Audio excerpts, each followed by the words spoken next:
Welcome to day 3. I'm delighted to be chairing the first panel of the day, Virtual Spaces and Violent Extremism. We have 3 fantastic presentations, 2 of them online. The first is going to be recorded and it's by Dr. Rachel Kowert from Take This, titled Extremism in Games, the Emerging Landscape. We'll then have Adam Lankford from the University of Alabama speaking about the gamification of mass violence. Finally, we'll have Associate Professor Matteo Vergani and Sophie Farrell from the New South Wales Government for a presentation on mapping hate in real-world spaces. Please enjoy our first presentation by Dr. Kowert.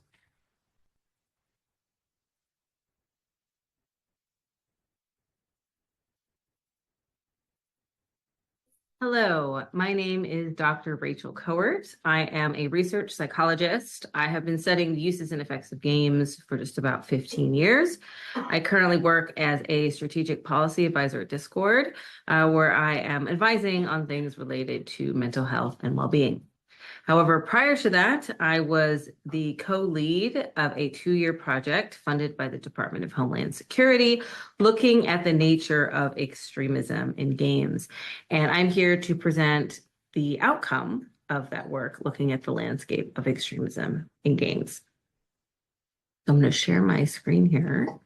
It's important to note that this work was done in collaboration with several colleagues, Dr. Elizabeth Kilmer, who is at the mental health nonprofit Take This, which is where I was leading the work as well, and Alex Newhouse at University of Colorado and Boulder. So today I'm going to start with some definition outlining and then talk about how extremists utilize games, what makes gaming communities vulnerable, especially in relation to other social spaces on the internet, and then talk about what we can do about it. Content warning, there will be some images of extremist rhetoric and hate speech. This is, I guess, to be expected in a talk about the landscape of extremist behavior in games, but just want to be clear as to what kind of content will be in this presentation. So what is extremism and radicalization? Extremism is the advocacy of extreme views, including the belief that an in-group success or survival can never be separated from the need for hostile action against an outgroup. Examples include misogyny, racism, white nationalism, although today we generally see less of one distinct type of ideology and more of a salad bar situation. There's kind of a lack of rigidity in the extremist views that people are adopting. It's been called fringe fluidity or ideological convergence. And what this means is today there's really a relative ease with which individuals can move laterally across belief systems. That said, there are connectors that facilitate these movements. For example, misogyny, racism, anti-Semitism tend to be really central to extremist ideologies, regardless of which ideology you are ascribing to, whether it's like nationalism or anti-democracy, that sort of thing. That's extremism. Radicalization, then, is the escalation of an in-group or individual's extremist orientation in the form of increasingly negative views of an outgroup and the increasing endorsement of hostile or violent actions towards that outgroup. So there is, this is a general overview of what radicalization can look like. This is an image we made specifically to illustrate radicalization in games, but we can also think of this radicalization pipeline more generally.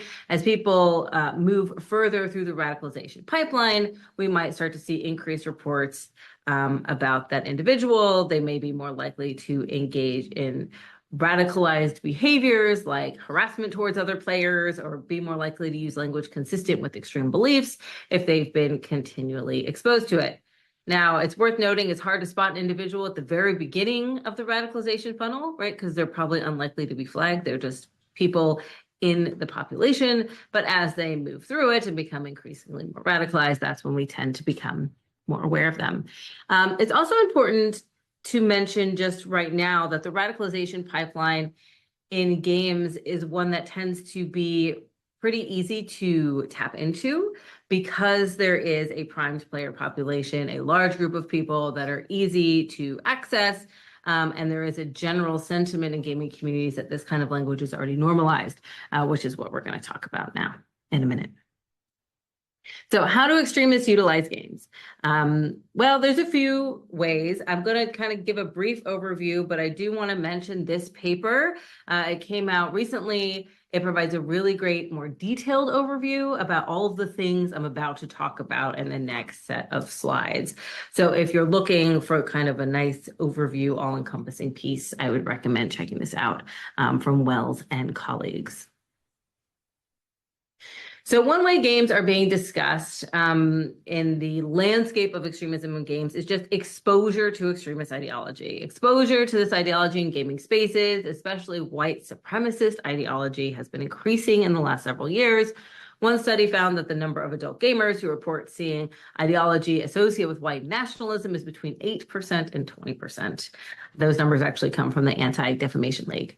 Now, we know the internet has a history of being a gateway for communities devoted to extremist movements.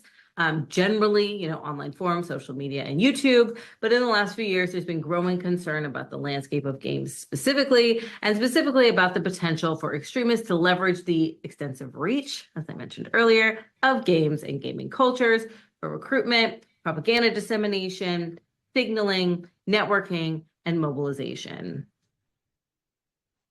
So exposure is one. There's also evidence of direct recruitment and radicalization happening in games. This comes from a 2022 paper from Kowert and colleagues. They looked at police records of two 14-year-olds that were radicalized online through games, through Roblox specifically. And I want to share a summary of one of the stories that's told in the article. Person A, it says he established a friendship to a person that he presumed to be age 16 through a shared interest in playing historic strategy simulation game focused on World War II on the gaming platform Roblox. The friendship between the two was intensified on Discord. So he met this person in Roblox. He liked playing with them. He said, hey, how about we move to Discord? I have some other cool friends over here. You should meet them. And in the Discord, they attempted to involve him in discussions about politics, ideology, and radicalize him. And in addition to this radicalization, as part of this radicalization, they were asking for offline behavior changes.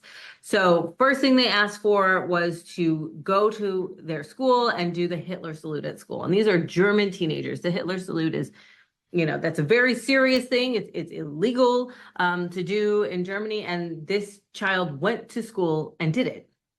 And this is what initially raised flags with teachers and parents and his peers. And then the 14-year-old, when he retells the story, goes, I did it because we were friends in Roblox and I liked playing these games with him. And I thought, whatever. Then the next ask that was made of him was to go offline, and I think it was punch somebody in the face. It was to commit a real world violent act against someone else. And that's when the 14-year-old pulled back and said, oh, wait, I think this is maybe too much. And thankfully he did pull back because we don't know exactly where that road would have led. So that's an example of what direct recruitment and direct radicalization can look like in games.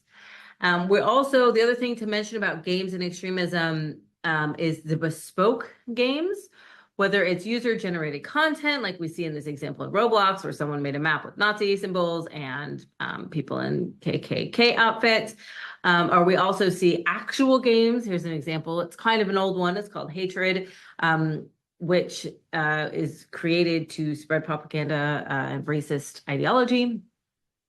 There's current project being done by the Extremism in Games Research Network that's logged more than 200 bespoke games that are made by individuals for this purpose, to disseminate propaganda, to radicalize, to be somehow augmenting in recruitment techniques, and some of which made specifically by designated terrorist groups. So that's how extremists are utilizing games, but it's not one thing to recognize they're being utilized. It's another thing to understand what is unique about games and why we need to be particularly concerned. And that's because I believe games have a lot of vulnerabilities that make them ripe for extremist exploitation, as evidenced by the fact that they are being utilized in this way. So there are three different vulnerabilities I want to talk about, and I want to spend the bulk or a good portion of today talking about these because I think this is the part that's often missing in discussions around games and extremism, and that is how and why games are uniquely poised within the internet space in ways that make them potentially more vulnerable for the propagation of extremist ideologies and propaganda dissemination and radicalization and recruitment than other spaces on the internet. So these are the three I'm going to talk about today: social environment, content, and culture and identity. The first thing we need to consider is the social environment of games. Many individuals turn to online games to find a sense of social community. Research finds between 40 and 70% of game players regularly report discussing offline issues with online friends, including concerns they have not yet discussed with their offline friends. So these are relationships that are primary sources of social and emotional support. Now, games are able to foster the formation of close, tight-knit bonds because of the nature of the game themselves.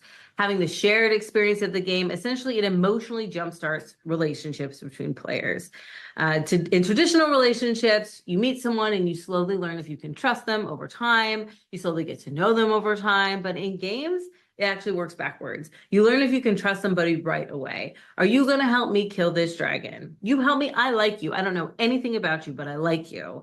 And that is going to emotionally jumpstart this foundational level of trust and closeness, as evidenced by that story I told earlier of the 14-year-old boy who was playing Roblox with that individual who then tried to radicalize them. They were playing games together. They had this foundation level of trust. And when they said, hey, I have a Discord full of other cool people, he said, well, they must be cool because I like you and we have this level of trust. So sure, I'm going to go over there and I'm going to meet these other people.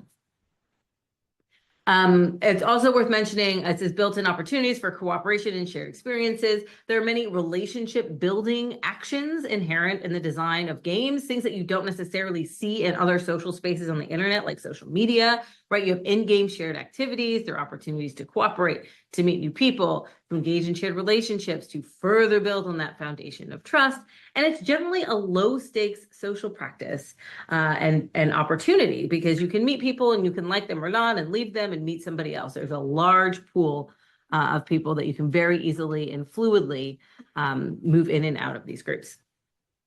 Now, once relationships have started to form through experiences like playing together, they can move then to game-adjacent platforms, as was mentioned, like Discord, Twitch, and Reddit, which can provide further external opportunities for connection and relationship building. While much of players' conversation tends to focus on in-game tasks, certainly initially when you meet someone in a game, research has found that this quickly changes or adapts into sharing personal stories, and these game players become close, trusted, long-lasting friends. They are seen as primary sources of social and emotional support. And so the low-stakes social setting, the opportunities for connection, relationship building with a large number of people is a reason why digital games are appealing to extremist actors. And again, for extremist actors who just enjoy playing games themselves, it might just be an easy way for them to navigate the medium and leverage a space they're already familiar with and already engaged in. Lest we forget, 3 billion people play games. So people who are holding these extremist ideologies and even people associated with these groups are already likely playing games just because they enjoy it. The community building and the emotionally jump-started friendships can also just be actively exploited, as I mentioned, with active recruitment efforts. This is a quote shared by a 15-year-old from an NPR story. It says, these people became his son's friends. They talked to him about problems he was having at school. They suggested some of his African-American classmates as scapegoats. They keyed into his interest in history, specifically military history and Nordic mythology. And above all, they offered him membership into a hierarchy, whites against others. This is a piece in NPR specifically looking at how right-wing groups are recruiting gamers. It's a story worth listening to if you want to learn more. So that is the social environment. The second thing I want to talk about is content of games. And I mentioned this briefly with the user-generated content and bespoke games, game narratives, game aesthetics. Other content can be leveraged or created specifically by extremists for propaganda purposes. The content and mechanics of games themselves can contribute to this process of othering or scapegoating, right, which can increase an individual's tolerance for violence towards another group. An example would be a realistic war game that often have biases against the depiction of the enemy. And when video games reflect an ethnocentric view of the world, when the bad guy is always the guy with dark skin, or when the bad guy is always the person from the Middle East, right? It continues to marginalize those who don't share our same characteristics and enhances this idea of us versus them. And while it may be an unintentional impact in a lot of popular games, it can also be explicit and intentional in games intentionally produced as propaganda, like hatred. Now, this is not me saying games shouldn't have an us versus them dynamic, and I'm definitely not saying that games are going to lead someone to be an extremist or games are going to lead someone to act violently. I'm certainly not saying that. What I am saying is we can think about the content of games as a support system or easily a vulnerability point. That's what I want to say, a vulnerability point for propaganda or radicalization. It's like the mood music of radicalization. These othering dynamics can contribute and further reinforce ethnocentric ideas and be further used to leverage games as spaces for the propagation of extreme beliefs. There's also visual elements and narratives. Far Cry 5 is a very popular game. We can talk about this game all day, but essentially it's about a doomsday cult and it's clearly intended to be villainous. That's who we see in this image here, but it's highly stylized aesthetics and its music. It's got like catchy music and its rhetoric combined with the larger than life behavior of the cult leader, who's widely regarded as being physically attractive and desirable. It has led to a dedicated fandom around it. This game essentially created a cut and paste content system for those interested in propagating an ideological agenda around white supremacy. Far Cry 5 made the bad guys essentially cool white supremacists. And we see that because they told us that. Here are some video game reviews. Joseph Seed, that is the cult leader. It said, Joseph Seed was right. The collapse is upon us. This game is fantastic for radicalizing American youth. So we see games, and this is one example of a game that we see quite often being used in the creation of propaganda content by extremist organizations. Now, in addition to using content that's being made by studios, there's, of course, user-generated content commonly seen on platforms like Roblox or Minecraft. They have generally robust options for creating user-generated experiences and games, and we have seen them being used by extremist groups to create games centered around deeply problematic material. Recreations of concentration camps, mass shooting simulators, those sorts of things. The last content piece I want to mention briefly is the gamification of violent extremism. This is the adoption of game-like elements to real-world acts of violence. One example is the Christchurch shooting. This attack happened in 2019. This report from GNet talks about how the shooter live streamed the attack. It talks about how it was really a performance where the video was placed, made it seem like a let's play. It had the perspective that you commonly see in first-person shooter games. So the content of games are not only being used for radicalization, but also we're seeing that it's influencing the way in which violent attacks are being conducted and promoted, potentially to the ends as a means to make this content more palatable or make the content more viral or make it really tap into the cultural touch point of what games are for a wider audience. Lastly, I only have a few minutes. I want to talk about cultures and identity. This is really my area of expertise. There's a lot of concern about games as incubators for extremist ideologies because it's tapping into this idea of gamer cultures that already exist. Gamer cultures, have developed since the late 1970s. Gamer was established to define and unite a movement of predominantly Caucasian male players who hung out in dimly lit arcades. Now, you'll notice I'm saying gamer and gamer cultures because it's not about people who play games. It's about the identity of being a gamer. A player is a temporary functional status. A gamer is an identity. And we all have identities, and these identities are important. They position us in the world. They inform our self-perception. But gamer identities tend to be associated with more exclusion than inclusion. You may have heard the phrase toxic gamer culture. Here's a quote from game designer Brianna Wu. The gaming world is thrown by misogynists and racists who feel free to advocate harm against anyone who's not like them. And that's because we're finding that these ideologies are normalized. This idea that being misogynistic and being racist is just part of the way we interact in gaming cultures. Now, this isn't necessarily unique to the game of gamers. There are racists everywhere, certainly, but it is something that has come to define culture in these spaces. I did some work a few years ago and I said, is toxic behavior an acceptable social norm? Is it okay to be a jerk in games, essentially? And 80% said yes. And then I said, okay, well, if it's okay to be, hateful and harassing, is it okay that we're having these different ideologies? Are these ideologies normal that we see in gamer cultures? Misogyny, racism, anti-LGBTQ, white nationalism, anti-government, Islamism? Most said yes. I mean, anti-government was the lowest, and it was still 1 in 5. These extremist sentiments, these are extreme ideologies, are seen as normal in these spaces. And yes, games reflect culture. We're seeing more polarization. We're seeing more say the quiet part out loud, generally in culture. Games reflect that culture, but they also are generating culture.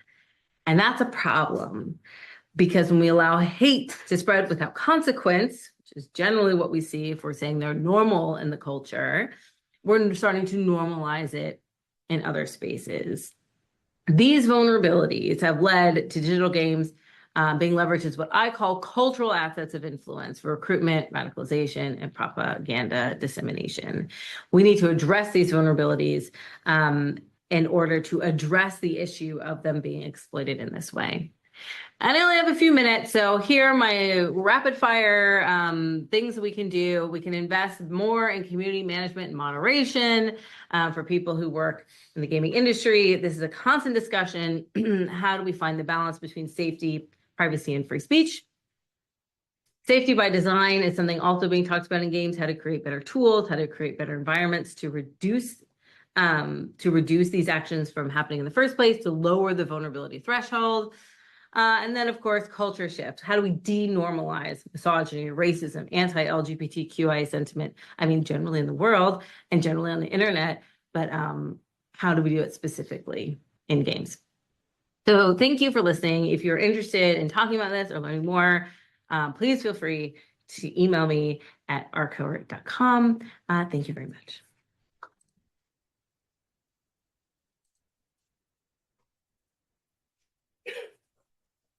Thank you, Dr. Kowert. That was a fascinating presentation. It's my pleasure now to introduce Dr. Adam Lankford, who is also presenting online. Dr. Lankford will present on the gamification of mass violence, social factors, video game influence, and attack presentation in the Christchurch mass shooting and its copycats. Thank you very much, Dr. Adam. Thank you. I appreciate it. You all can hear me okay, I hope? Yeah. Well, if you can't, please someone let me know. So yes, my name is Adam Lankford, and the title of our presentation is the gamification of mass violence, social factors, video game influence, and attack presentation in the Christchurch mass shooting and its copycats. So this really takes the next step, hopefully building off of what Rachel just shared. This study was just published in the academic journal Studies in Conflict and Terrorism. So if you'd like a copy, feel free to look me up or email me, and I'm happy to share one. And of course, this was done with two excellent collaborators, Claire Alley and Sonia McLaren. So I wanted to start off with essentially a disclaimer, if you will.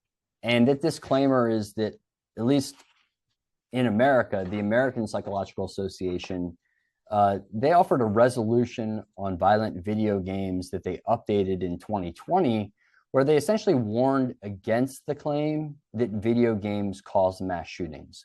Now, in large part, they were really just warning because that claim was being used for political reasons, and it was being made in a really oversimplified way.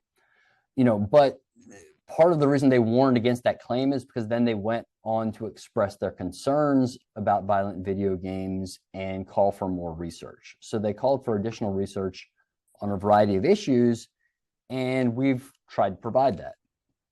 So gamification provides kind of this new perspective, not saying that, video games are a potential danger because of, for example, desensitization, but rather this idea that gamification, according to one definition, is the process of adding games or game-like elements to something such as a task to encourage participation. And so, you know, you can make chores like cleaning your room into a game to encourage, for example, your kid to participate in it. Let's make it a game to put away our laundry, things like that. And so this becomes more concerning when you think about if someone commits a mass shooting and wants other people to follow or copy with their own attacks, can gamification of mass violence encourage this participation? And that's really what we're looking at here. So I wanted to provide just a little background, although people are probably familiar with the Christchurch, New Zealand mosque shootings. They were committed by a white supremacist who I'll refer to as BT. Throughout this presentation, I'm just going to use perpetrators' initials to avoid giving them any sort of notoriety. And this was a white supremacist, essentially, or white nationalist who self-radicalized online. So just a few details in that regard. As a young child, he started playing violent video games online. By age 14, he said he was using 4chan, which is an online forum or message board that some other terrorists and mass shooters have used and been exposed to extremist ideas in that context. His attack resulted in 51 victims killed and many more wounded. He live streamed his attacks on Facebook from a first-person shooter point of view. So this is just a picture of the live stream, so you can see how you get that perspective. Fans then went on and recreated his attack and kind of his character, if you will, in video games. So I believe this is a photo or screenshot of essentially what's a playable version of his attack. And then he was followed by at least 7 copycats who committed extremist attacks. They shared his ideologies in large part, and their targets included Muslim, Jewish, Black, Hispanic, and LGBT victims.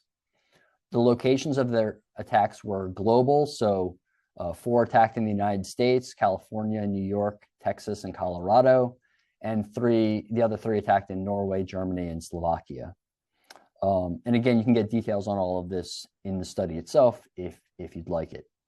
So some of the questions that we were interested in, one, can gaming or the gamification of mass violence help explain the existence of these copycats? And 2, how do these attackers differ from typical video game players? You know, essentially so we can avoid the oversimplifications that the American Psychological Association and others have rightly warned about. So methodologically, we conducted a close study of BT and the copycats after open source data collection. Some of the things we looked at and analyzed for these 8 extremists include prior research and scholarship, official investigation reports, primary source documents, including manifestos and online posts, media reports that cited investigators. And then for the typical video game players, to get some data, at least that could give us some insights for comparisons, we analyzed results from the Entertainment Software Association's 2024 report. Our first major finding here, I'm just going to kind of cut to it, you know, to focus on hopefully what's the most interesting and helpful, was that social isolation seems to be a major driver of gaming-related radicalization. So our study of BT and the 7 copycats found that, first of all, they're all young men aged 19 to 28. Almost all were socially isolated in the physical world, so few, if any, had close friends. Almost all lacked romantic partners. In part, you know, that's why I pointed out that they were young men. And, you know, for the most part, it appears had never had a serious kind of romantic or sexual relationship. And all of this seems to directly have increased their attraction to the online world. So this kind of fits with what Rachel presented about with the idea that their social awkwardness and failures in the physical world kind of made it more attractive to meet and try to make friends in a context where that's easier, which is the online context. So some examples, an attacker I'll refer to as SB complained about his lack of intimate partnerships and blamed it on society. PG wrote that people, quote, make me so uncomfortable, I've probably spent actual years of my life just being online. And to be honest, I regret it. I didn't go to friends' houses often or go to any parties or whatever. Every day after school, I would just go home and play games and watch YouTube, mostly by myself. And then BT wrote, people isolate themselves and look for allies anywhere they can find them, in the flesh or online. Except none of these guys were finding sufficient close friends in the flesh. And then he goes on, somehow this isolation, then radicalization is seen as a surprise, yet for anyone who was paying attention, it was a long time coming. So, I think we kind of interpret when he says look for allies, that really probably just means looks for friends, looks to fill social needs. And then he explicitly says that there's a process of isolation, then radicalization. We interpret this as a honest admission on his part and something that's actually behaviorally and psychologically accurate. And in large part, it keeps with a lot of research for decades on the radicalization process that leads to terrorist attacks, both with group actors and lone actors. So another major finding here was that typical video game players seem to have social connections offline, right? Their lives are more balanced. So, we were limited in terms of some of the things we could compare, trying to be as rigorous as possible, but we did this comparison between BT and 7 copycat attackers versus typical video game players, again, drawing the data from the Entertainment Software Association surveys on the typical video game players. And I'm just going to kind of pop up all of these results right now, but I'll walk you through them. So we have percentages from the surveys for the typical video game players. So we use those.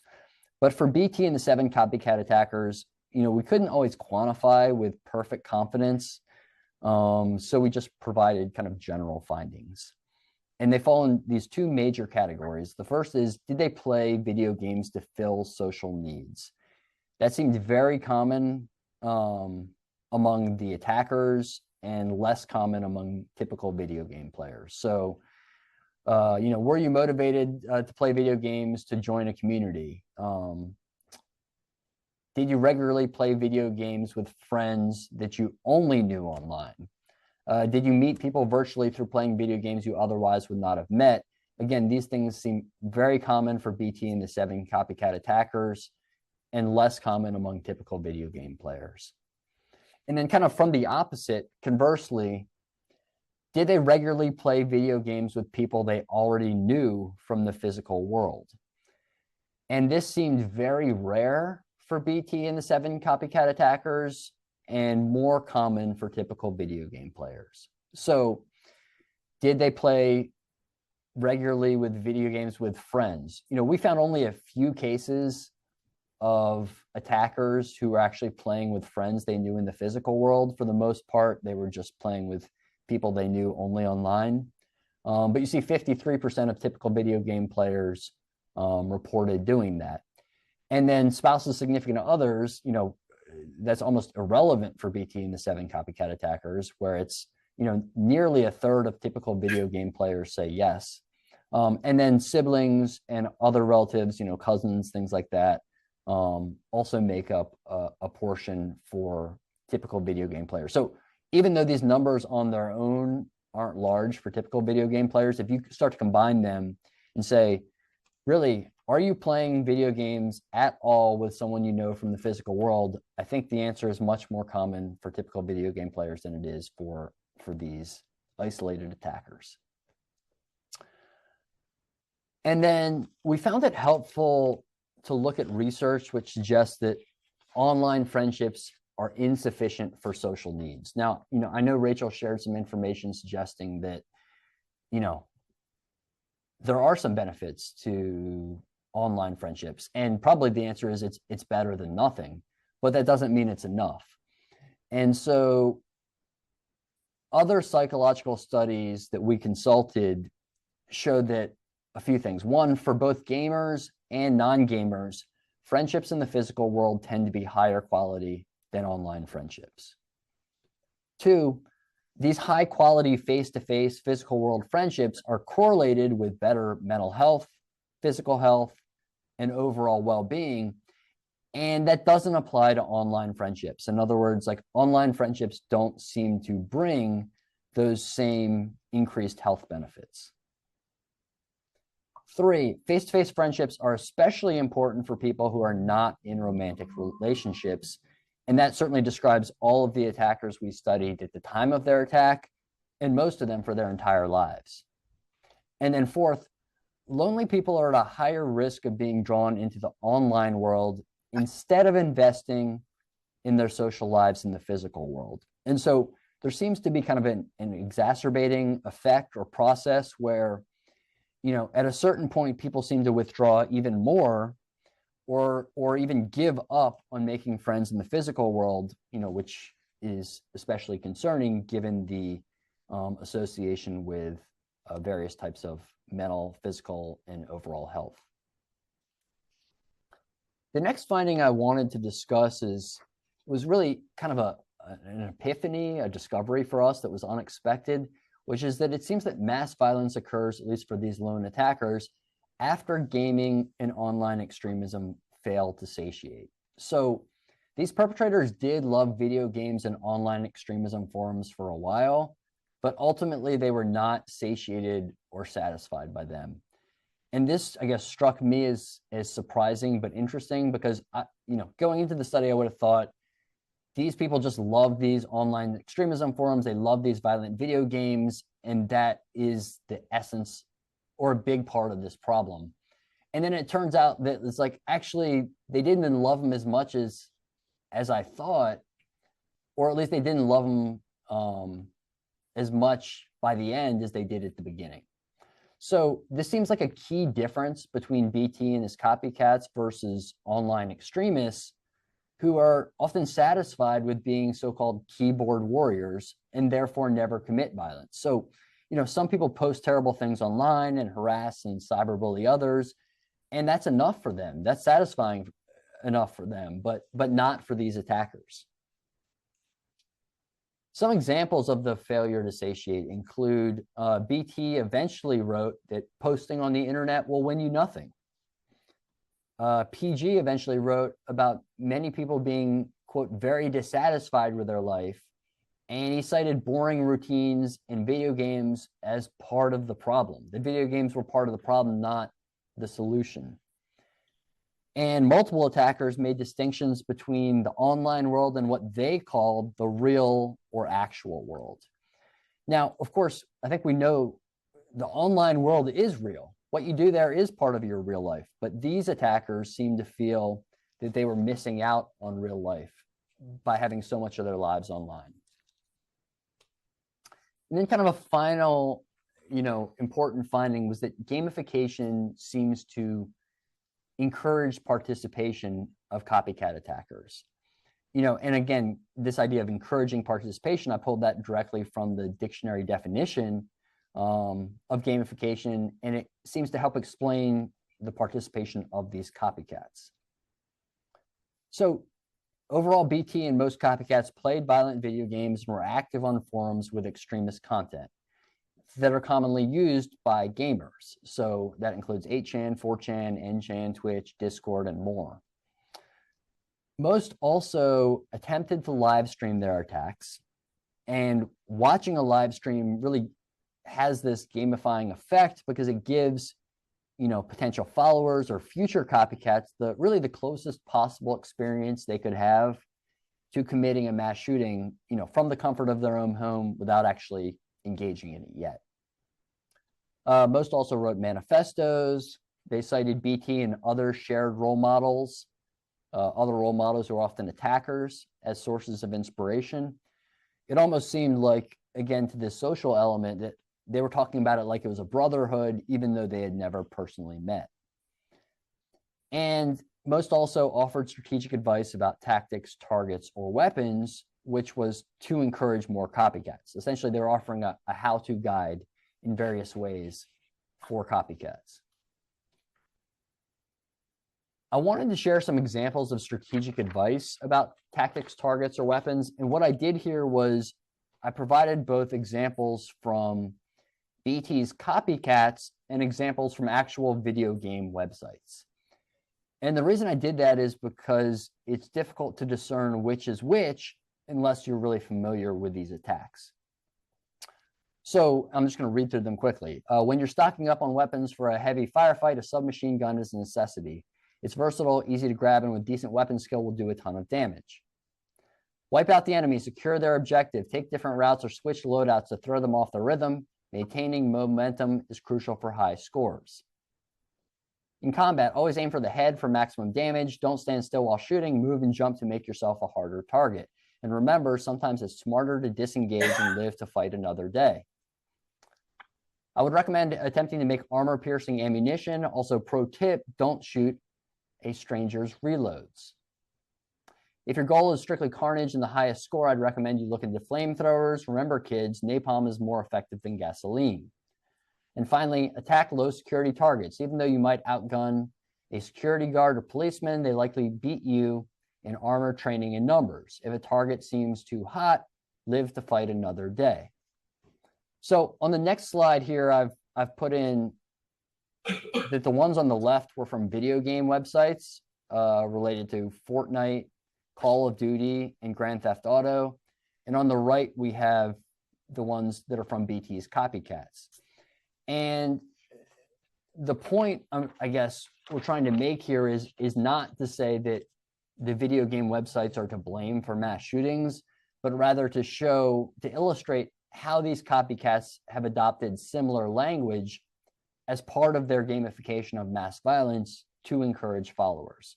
And then here in yellow, I have just like specific phrases that are used in common. You know, just they're easier to see than identifying that the meaning is often common as well. So when Call of Duty talks about high scores, they may literally be talking about scores. As some of you know, I'm sure when mass shooters talk about high scores, they're often talking about the number of victims they kill. And then both Grand Theft Auto and the attacker I'll refer to as PC use the same phrase, live to fight another day. My final slide here is concluding questions and recommendations. And I just have a few here that are hopefully like a little helpful and stimulating, although we could, get into this in more depth. One is just, can threat assessment officials benefit from our findings and those from other recent or future studies? I know that for us, conducting this research gave us a better understanding of how typical video game players differ from copycat mass shooters and violent extremists. For example, you see a 14-year-old, playing violent video games. And if that kid is playing with a friend from school or a cousin or, a sibling, I just would feel a little better about it, in combination with other warning signs and threat assessment tools, of course. Can we do more to help video games and online activities satiate at-risk individuals? It just kind of creates this odd predicament where you think like, geez, if only they liked the gaming more, if only these attackers hadn't gotten bored with the gaming and the cyberbullying and the nasty posts, maybe they never would have attacked. So of course there's like the pro-social side of that. Can we help them find more meaningful activities online that help society or help them feel connected?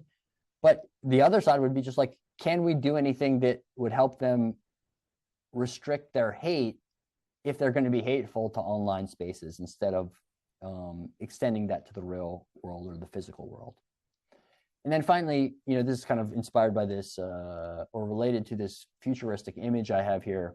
Can new technologies like video messaging, Zoom, things like that, whatever the young kids do now, Snapchat, Instagram, things I don't know about, or AI companions better fill the social needs of isolated young men? So, they're always going to be socially awkward people, but just, I guess, kind of a hopeful question is, can new technology help them fit in, help fill their social needs, help solve their loneliness?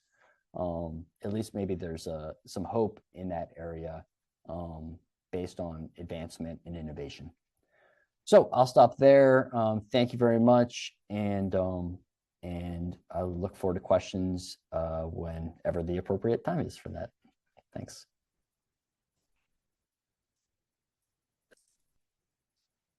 Thank you, Dr. Lankford. I'm now pleased to welcome Associate Professor Matteo Vergani and Sophie Farrell to give their presentation on mapping virtual hate in real-world spaces.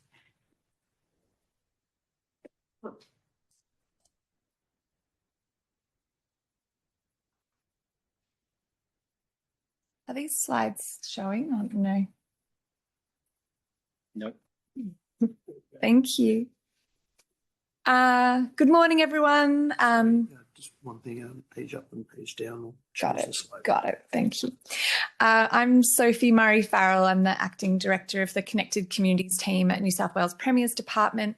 And today I'm co-presenting with Matteo Vergani from Deakin University on our project that we're leading together with the Victorian Government and the Department of Home Affairs to try and consistently map online hate in Australia. Page up. Oh, sorry, you did say that.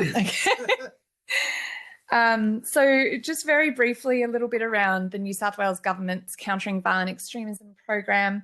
Our program has 4 pillars: a stronger social cohesion, support and advice for vulnerable people, diversion and disengagement for people with extreme views, and continued leadership and engagement. Over the last 8 years of operating the New South Wales CVE program, our program has broadened out to have a very heavy focus on social cohesion.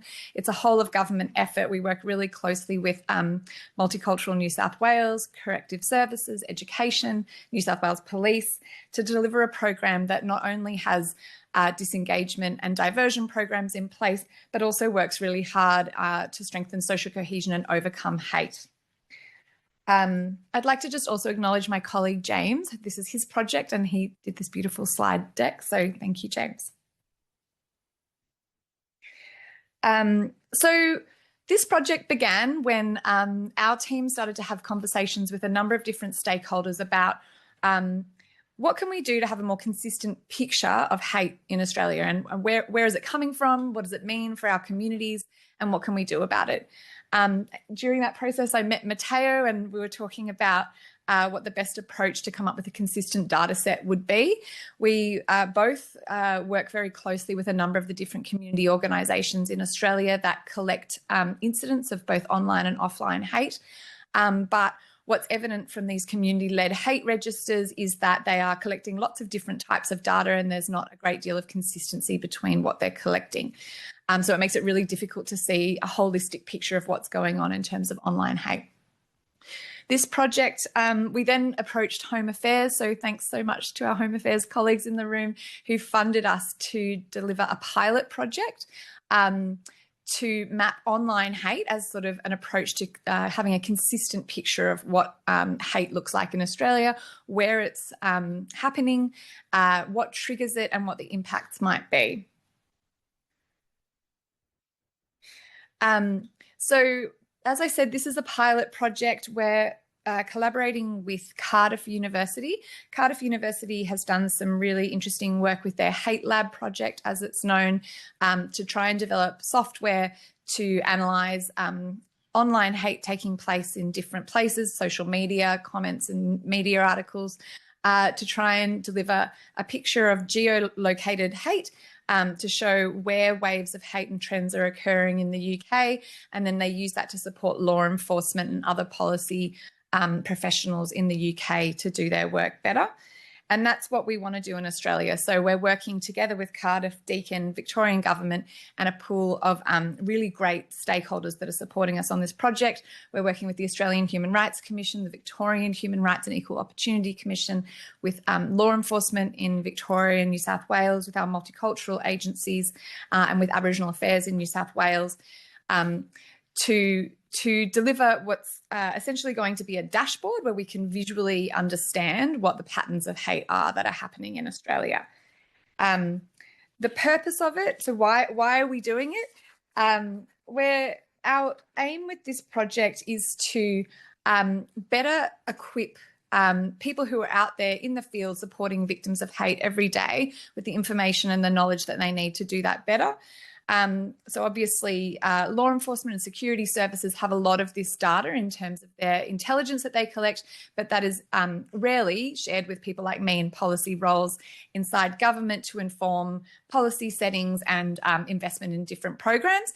And so this project is an effort to try and bring some of that data to light for people such as myself or community organisations that need this data to effectively plan their programs of work to better support communities that are vulnerable to hate.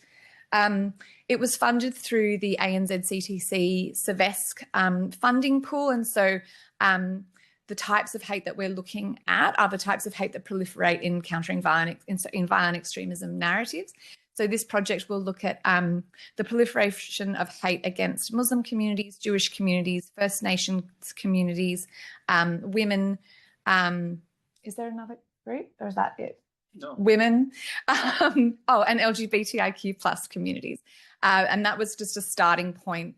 Obviously, there's a lot more communities that we can add to this project, but we wanted to start with the ones that we were seeing were most commonly targets of hate in violent extremism narratives for the pilot. And then the other part of the project, which I'm sure Matteo will talk to in more detail, which I find very exciting, is we wanted to try and establish a way of beginning to track what the relationship between online hate was and real world acts of hate crime that were being documented by law enforcement. And also we can track them in the media as well to try and see more closely what that relationship is between hate in online spaces and acts of violence in the real world. So something that we all take very seriously in this project is our relationship with the communities that we're seeking to support. We will be establishing a community advisory group to support this project as it further develops. We're in our first round of stakeholder consultations at the moment with the key community organisations that collect hate. So working with the Islamophobia Register of Australia, for example, and the Executive Council of Australian Jewry and other stakeholders that collect hate data against First Nations communities and LGBTIQ plus communities. And Matteo will talk a little bit more around something a bit unusual about the way that we've done this project that hasn't been done previously, is that we're using members of the community. We've asked them to come and assist us with coding the incidents of hate, because we really want what this dashboard to reflect is community perceptions of hate against their own communities, which is a slightly different way of developing the project than Cardiff has done. Over to you, Matteo. Sure. Thank you, Sophie and James, and thank you, Dan, as well, who I acknowledge because we spend a lot of sleepless nights talking to Cardiff University partners in a weird time zone. So let me start by saying that this project is innovative for a range of reasons. And one is that we have to use AI tools, right? I think it's clear. Otherwise, we're just dipping our toe in the ocean. But to know what's going on in the ocean, we cannot rely on humans to go and check how many, 10, 1,000, 100 posts, or to do a survey with 100, 500 gamers. And of course, this is very important because we need that information. But to test and understand what's going on online, we need AI tools. We need machine learning, right? But I guess, in a spoiler alert, the main point of the presentation is that we need to be careful when we use these tools. And this is I hope at the end of the presentation will be clear why, especially for our practitioners in the room, but also for the academics, because there are a lot of social science problems and ethical problems in the way in which these tools are trained. And as we enter in an age of artificial intelligence, the training material that informs AI tools is what determines largely the output. So we need to be extra careful when we train them, that we do it in an ethical way with communities and in a way that reflects and captures what we're looking for and not something else. So beware of black boxes and people coming to you and saying, yeah, we can use this fantastic algorithm or this tool to measure online hate or extremism, and they show you graphs. The questions that we need to ask are what we are showing you in a minute. So we are working with Cardiff University, Hate Lab. They have great experience. If you know a little bit about their academic work, it's really groundbreaking. Matthew Williams, Pete Burnap. So they're really among the best around. Okay, let's talk about the problems we're facing and what we have done in the first 6 months of the project. So we are training classifiers.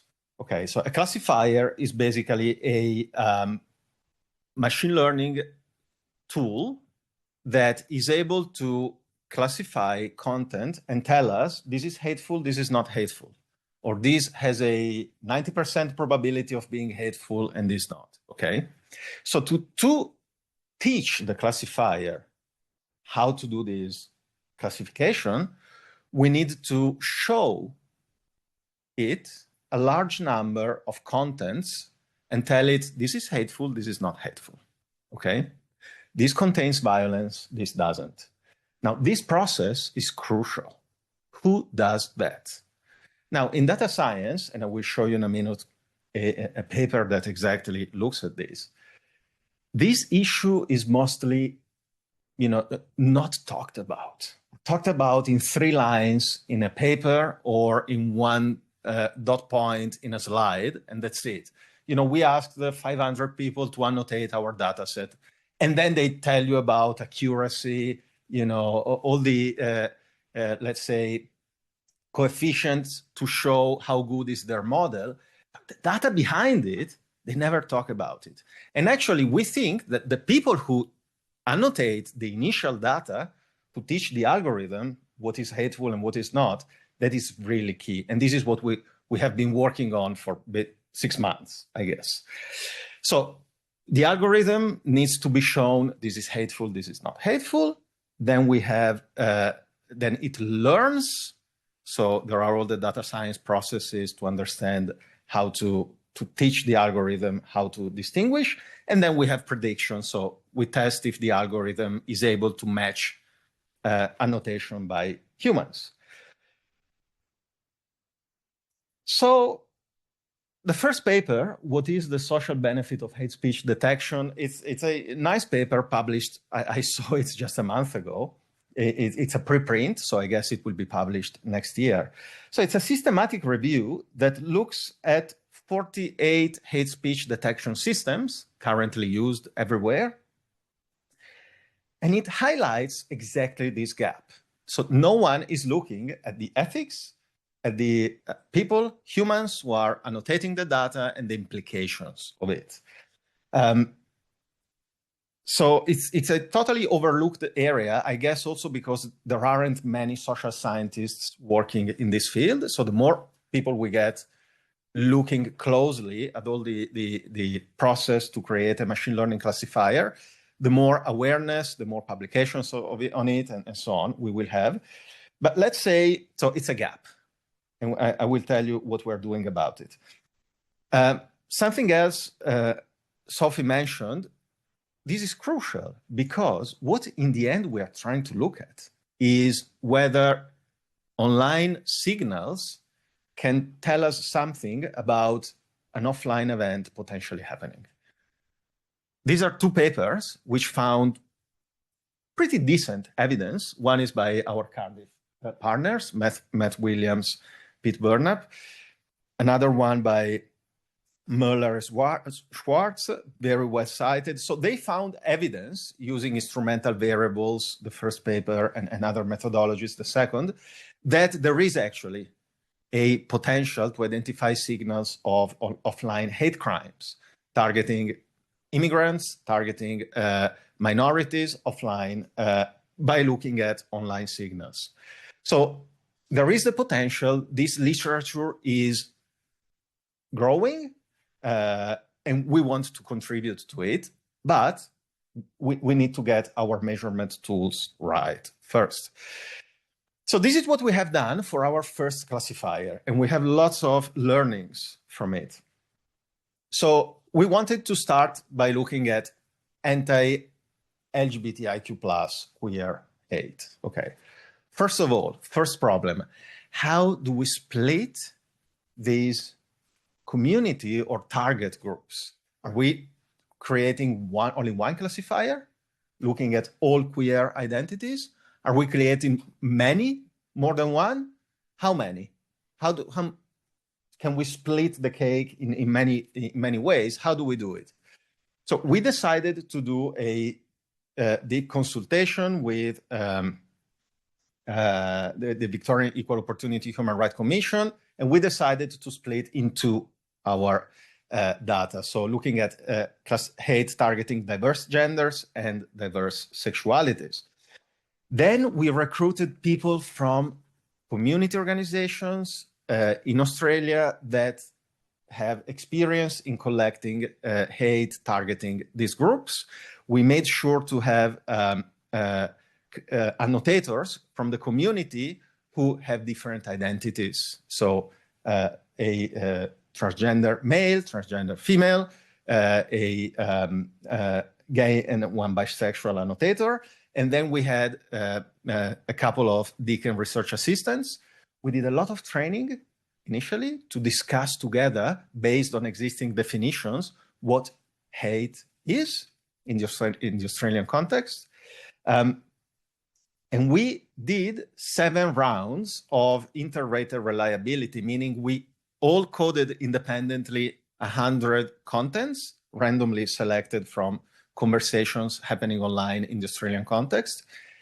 And then we looked at discrepancies between all of us until we reached an agreement of 85%. At that point, we said, okay, we kind of all agree on what is hate, and we continue to annotate. So that is the data set that we used to train our first classifier. It took a long time. There are many learnings and difficulties. I don't think we have time to talk about in detail all the issues and the difficulties, but I guess we are really happy about it, and we will continue, of course, to build our classifiers in this way with communities. I guess I'll stop here, and if there are questions, I'm very happy to answer.